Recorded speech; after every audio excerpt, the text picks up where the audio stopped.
ಇನ್ನು ಸಿಎಸ್ ವಿರುದ್ಧ ರವಿಕುಮಾರ್ ಅವರು ಅವಹೇಳನಕಾರಿಯಾಗಿ ಮಾತನಾಡಿದ್ರು. ಅದು ಸಾಕಷ್ಟು ಆಕ್ರೋಶಕ್ಕೂ ಕೂಡ ಗುರಿಯಾಗಿದೆ.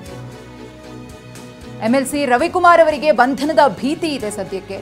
ಹಾಗಾಗಿ ಅವರು ನಿರೀಕ್ಷಣಾ ಜಾಮೀನಿಗೆ ಅರ್ಜಿಯನ್ನ ಸಲ್ಲಿಸಿದ್ದಾರೆ.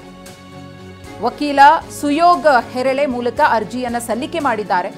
ಜನಪ್ರತಿನಿಧಿಗಳ ವಿಶೇಷ ಕೋರ್ಟ್ನಲ್ಲಿ ಜನರ ಪರ ಪ್ರತಿಭಟನೆ ನಡೆಸಿ ಮನವಿ ಸಲ್ಲಿಕೆಗೆ ಮುಂದಾಗಿದ್ರು. ಸರ್ಕಾರದ ಮುಖ್ಯ ಕಾರ್ಯದರ್ಶಿ ಲಭ್ಯರಿರಲಿಲ್ಲ. ಸರ್ಕಾರಿ ಕೆಲಸದಲ್ಲಿ ಸದಾ ಬ್ಯುಸಿ ಆಗಿರ್ತಾರೆ. ಈ ಅರ್ಥದಲ್ಲಿ ನಾನು ಮಾತನಾಡಿದ್ದೇನೆ ವಿನಃ ಸಿಎಸ್ ವಿರುದ್ಧವಾಗಿ ನಾನು ಅವಹೇಳನಕಾರಿ ಮಾತನಾಡಿಲ್ಲ, ಪದಪ್ರಯೋಗ ಮಾಡಿಲ್ಲ ಅಂತ ಹೇಳಿ ಈಗಾಗಲೇ ರವಿಕುಮಾರ್ ಅವರು ಕೂಡ ಸ್ಪಷ್ಟಪಡಿಸಿದ್ದಾರೆ. ಆದರೆ ರವಿಕುಮಾರ್ ವಿರುದ್ಧ ಈಗಾಗಲೇ 2 FIR ಕೂಡ ದಾಖಲಾಗಿದೆ. ಅವರ ಬಂಧನದ ಭೀತಿಯ ಹಿನ್ನೆಲೆಯಲ್ಲಿ ಎಚ್ಚೆತ್ತುಕೊಂಡು ಈಗಾಗಲೇ ಕೋರ್ಟ್ಗೆ ಅವರು ನಿರೀಕ್ಷಣಾ ಜಾಮೀನಿಗೋಸ್ಕರ ಅರ್ಜಿಯನ್ನು ಕೂಡ ಸಲ್ಲಿಕೆ ಮಾಡಿದ್ದಾರೆ. ಕಾಂಗ್ರೆಸ್ ಸೇರಿದಂತೆ ಅಧಿಕಾರಿಗಳು ಕೂಡ ರವಿಕುಮಾರ್ ಅವರ ಹೇಳಿಕೆಯನ್ನ ಖಂಡಿಸಿದ್ರು. ಪ್ರತಿಭಟನೆಯ ಸಂದರ್ಭದಲ್ಲಿ ಸಿಎಸ್ ಲಭ್ಯರಿರೋದಿಲ್ಲ. ಶಾಲಿನಿ ರಜನೀಶ್ ಅವರ ಬಗ್ಗೆ ಅವರು ಮಾತನಾಡಿದಂತಹ ಮಾತಿದೆಯಲ್ಲ, ಆ ಸ್ಟೇಟ್ಮೆಂಟ್ ಇದೆಯಲ್ಲ, ಇದು ಸಾಕಷ್ಟು ಆಕ್ರೋಶಕ್ಕೆ ಗುರಿಯಾಗಿತ್ತು. ಮಹಿಳೆಯರಿಗೆ ಗೌರವ ಕೊಡದೆ ನಾಲಗೆಯನ್ನ ಹರಿಬಿಟ್ಟಿದ್ದಾರೆ ಅಂತ ಕಿಡಿಕಾರಿತು. ಈಗ ವಿಧಾನಸೌಧ ಭದ್ರತಾ ಡಿಸಿಪಿ ಕರಿಬಸನಗೌಡ ವಿರುದ್ಧನೂ ಕೂಡ ಟೀಕೆ ವ್ಯಕ್ತ ಆಯಿತು. ನೀವು ಅಲ್ಲಿ ನೋಡ್ಬೋದು, ಕರಿಬಸನಗೌಡ ರವಿ ಅವ್ರ ಪಕ್ಕಕ್ಕೆ ನಿಂತಂತ ಸಂದರ್ಭದಲ್ಲಿ, ರವಿಕುಮಾರ್ ಅವ್ರ ಪಕ್ಕ ನಿಂತಂತ ಸಂದರ್ಭದಲ್ಲಿ ನಗ್ತಾ ಇರ್ತಾರೆ ಅವರು.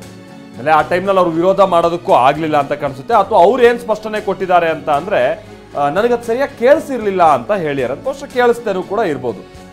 ಬಟ್ ರವಿಕುಮಾರ್ ಅವ್ರು ಕೊಟ್ಟಂತ ಸ್ಟೇಟ್ಮೆಂಟ್, ಆಯ್ತಪ್ಪ ನಾನು ಪ್ರತಿಭಟನೆ ಸಂದರ್ಭದಲ್ಲಿ ನಾನು CS ಸರ್ಕಾರಿ ಕೆಲಸದಲ್ಲಿ ಬ್ಯುಸಿ ಇದ್ರು ಅಂತ ನಾನು ಅವ್ರು ಹೇಳಿದ್ದೆ, ಅದನ್ನ ಅಪಾತ. ರಾತ್ರಿ ವಿಚಾರ ಏನಕ್ಕೆ ಇವ್ರು ಪ್ರಸ್ತಾಪ ಮಾಡಿದ್ರು? ಏನ್ ಜನ ಮೂರ್ಖರ? ಹೌದು, ಇವತ್ತು ಅವ್ರ ಕೋರ್ಟಲ್ಲೂ ಅವರಿಗೆ ರಿಲೀಫ್ ಸಿಗ್ಬೋದು, ಮತ್ತೊಂದು ಗೊತ್ತಿಲ್ಲ ಅದೇನಾಗುತ್ತೆ ಅಂತ. ಬಟ್ ಅವ್ರದ್ದೊಂದು ಮನಸ್ಸಾಕ್ಷಿ ಅನ್ನೋದು ಇರುತ್ತಲ್ಲ, ಅವ್ರು ಅರ್ಥ ಮಾಡ್ಕೊಳ್ಬೇಕು. ಯಾಕಂದರೆ ಅವರು ಒಳ್ಳೆ ಸ್ಥಾನದಲ್ಲಿದ್ದಾರೆ, ಕಾಲಕ್ಕೆ ಅವ್ರಿಗೆ ಒಳ್ಳೆ ಘನತೆಯುಕ್ತ ಅಂತ ಸ್ಥಾನಮಾನಗಳು ಸಿಗ್ತಾ ಇದೆ.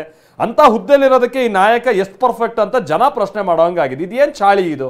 ಪ್ರತಿ ಸಲ ಮೊನ್ನೆ ಕಲಬುರ್ಗಿಗೆ ಹೋದ್ರು ಪಾಕಿಸ್ತಾನಕ್ಕೆ ಕಳಿಸ್ಬಿಡಿ ಅಂತ ಹೇಳ್ಕೊಳ್ಳೋದು ಏನು ಸಾಧ್ಯ? ನಾವೆಲ್ಲ ವಾಸ್ತವದಲ್ಲಿ ಏನು ಜನರನ್ನೆಲ್ಲ ಹುಚ್ಚೆಪ್ಸಕ್ಕೆ ಈ ಥರದ ಹೇಳಿಕೆ ಇಂಥ ಸ್ಥಾನದಲ್ಲಿರುವಂಥವ್ರು ಹಿಂಗೆ ಕೊಡ್ತಾ ಹೋದರೆ ಏನು ಕತೆ ಇದು? ಈಗ ಮೊನ್ನೆ ಕೊಟ್ಟಿರುವಂಥ ಸ್ಟೇಟ್ಮೆಂಟು. ಹಂಗಾಗಿ ಇದು ಒಂದು ರೀತಿ BJPಯ ಕೆಲ ನಾಯಕರುಗಳಿಗೆ ಯಾಕೆ ನಾಲ್ಗೆ ಹಿಡಿತದಲ್ಲಿಲ್ಲ ಅನ್ನೋ ಪ್ರಶ್ನೆ ಮೂಡೋ ಹಾಗೆ ಮಾಡಿದೆ.